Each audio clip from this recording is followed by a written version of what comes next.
Mr. Sunshine. I think that's Captain Sunshine. Okay. Thank you. It's an honor to be here. Creativity, to me, is being able to smash the idols like Abraham. Creativity is to be able to see how to defang the pharaohs like Moses. Creativity is figuring out how do you break monopolies like a good Jewish boy named Jesus did 2,000 years ago.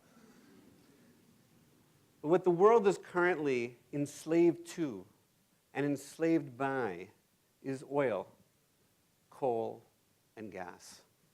And we are poisoning our planet. We are committing suicide by burning fossil fuels. This is the challenge of our generation. And we're all culprits in this story. So the deserts of Israel have actually had a very nice history of seeding and inspiring ethical global revolutions. And so it's no accident that perhaps my story is part of Startup Nation Israel, begins in the southern desert of Israel.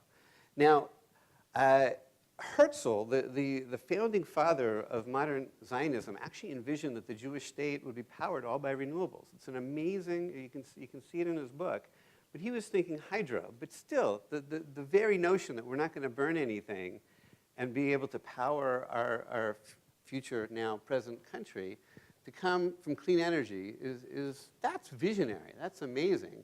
And that was going to be the canal from the Mediterranean to the Dead Sea.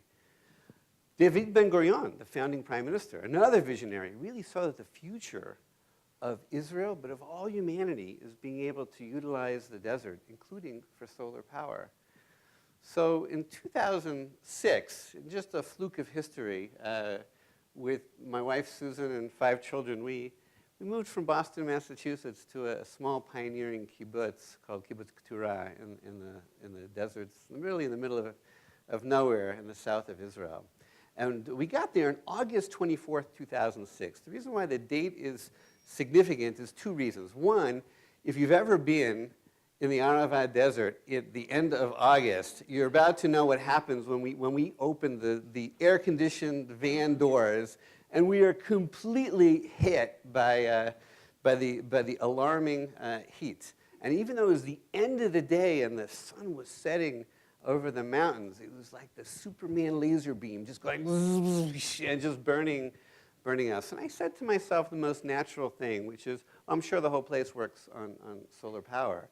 Well, a little investigating, we realized that it didn't. And I had the great fortune of teaming up with Kibbutz Keturah, and Ed Hoffman represented the kibbutz, and he's a member of the kibbutz, and David Rosenblatt from the New Jersey area, who's an amazing partner, co-founder, and strategist. And we formed a little company with a big idea called the Arava Power Company. And I thought this is going to be really easy because also within a week of landing in Israel, the government announced that they were going to do solar power and they're going to make some regulations. So I knocked on all sorts of doors, and I thought it was going to be 6 months, and Susan was just rolling her eyes like, this is ridiculous. We went to the middle of nowhere just to have quiet time with the kids. I got involved in some mishugas. And after 6 months, she said, so where's the solar field that you thought would take half a year? And I said, well, I thought we were going to build a solar field. We have to build the entire field of solar energy generation in the state of Israel. And we identified 100 political, regulatory, and statutory battles that we would have to win. Kind of took a look at that, a deep breath, and was like, let's go for it. Because it's a great team, it was a great vision. And just also understand at the time, at that moment in time, 2/3 of the greenhouse gas emissions of Israel was coming from power plants. Well, we wanted to take that out. And 1/3 from transportation. And so Shai Agassi and Better Place wanted to take that out. And wouldn't it be something if one day we could power all of our transportation using the power of the sun? So the good news is we have a picture to show you. of Keturah's son. You saw it in the video. This is the realization of David Ben-Gurion's dream, the first commercial-scale solar field in the history of the Jewish state. And it took 5 years, and it was ridiculous, but that's part of the creativity and the persistence that we've been learning about. And today, dozens of solar fields are being built across the south of Israel.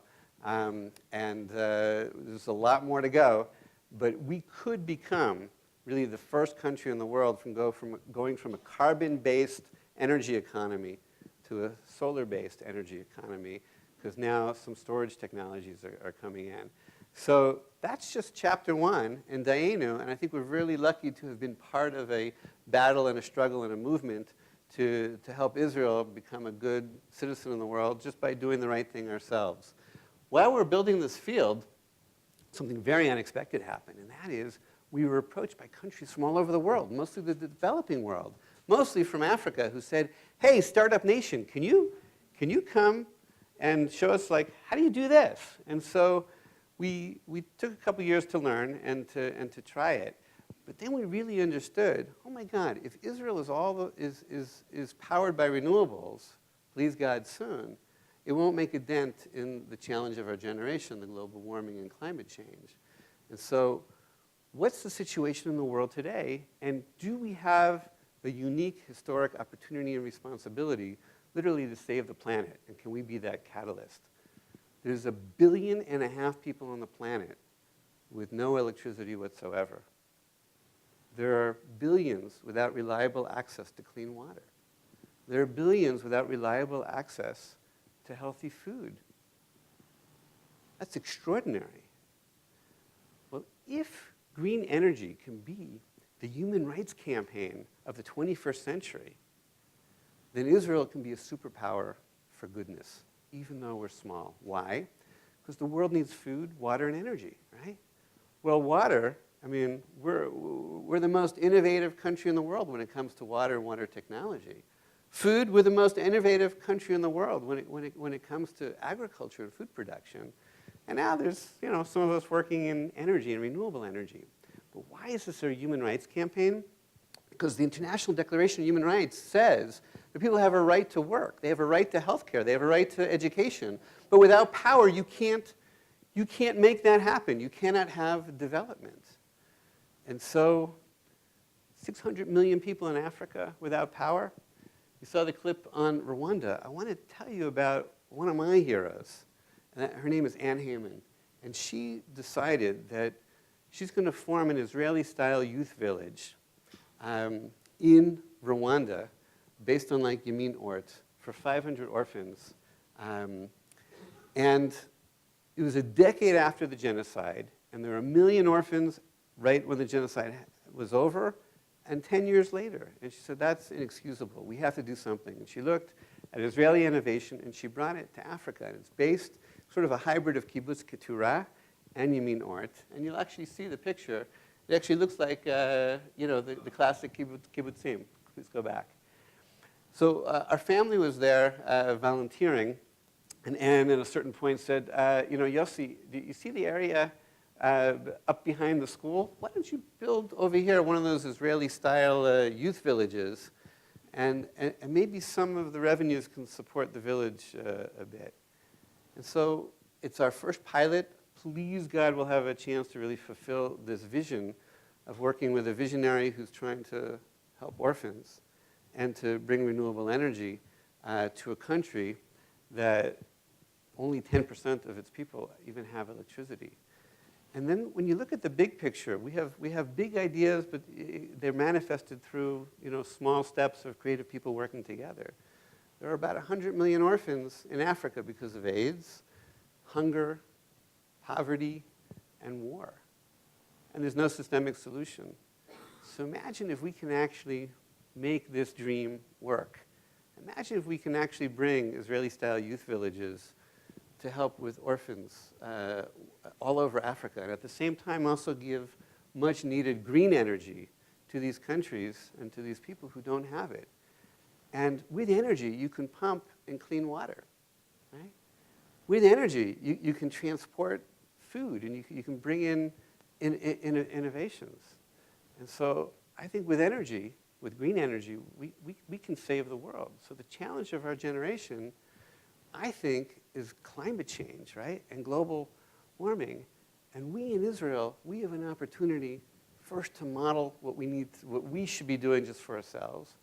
We have a historic opportunity to change the world. So to me, creativity is fulfilling the dreams of our people and of our prophets and of the world to save ourselves from the disasters that we're largely responsible for causing. And so creativity is how do you take a small country like ours and do what my teacher and friend Saul Singer teaches, how Israel can become a platform to solve global problems.